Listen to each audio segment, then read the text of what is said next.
Hello and welcome to Last. Today's date is the 29th of October 2020. As always, I'm getting my data from here. Open to suggestions. Download the Excel spreadsheet. Now today on this little video, the country I've selected is San Marino because they are the worst affected. Population 34,000. It's up northeast Italy, high up. Must be near Milan or Turin. Must be up that, not far from there, but up there.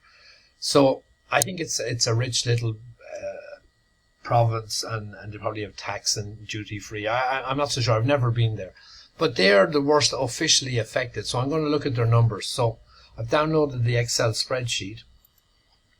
I have cleaned that one up. I removed columns and stuff I don't want, and I've got my raw data for San Marino.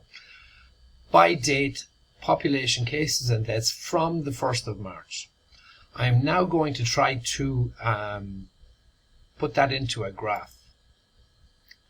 As always, the population is too high compared to the number of cases and the number of people that died. So what I'm going to do in the next chart is introduce scale. So what I've done here is I've divided the population by 1,000. There's the actual calculation. And this chart, the colors don't match up. So let me just clear that.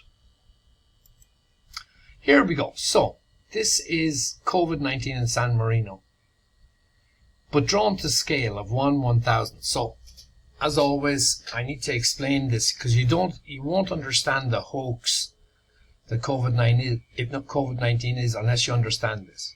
So San Marino doesn't make any difference how big it is. Think of it in a 3D block.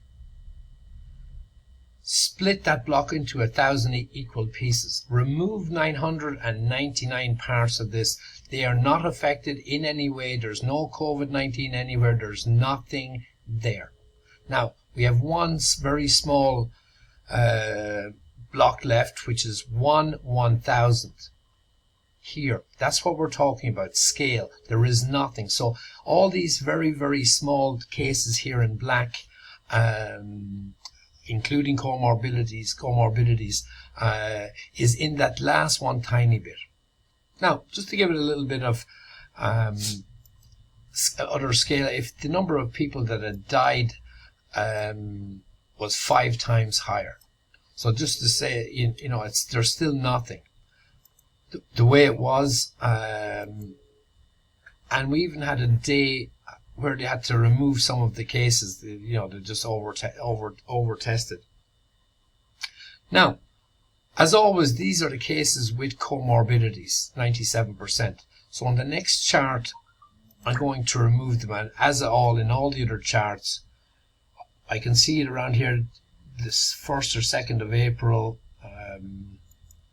1st or 2nd of April, let's see what the numbers say. Not even.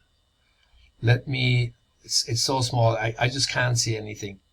Let me zoom in. Now this is from the 1st of March. So you see the little parts in black. So we're up here to the 23rd, 22nd of March. I don't know why that doesn't move. Try that again. And you see here we have around the beginning of April here, the only little slight upticks. There's a tiny little one here, and this is at 20 times the original graph. So these are tiny. So in less than 5 minutes, that for me, if you removed all the testing, if you removed all the red, all the testing, that looks like the flu season. But most countries have stopped counting influenza, that they only count COVID-19. And I hope I proved to you here that there's no such thing as COVID-19. Not mathematically, not in the numbers. They've lied to us.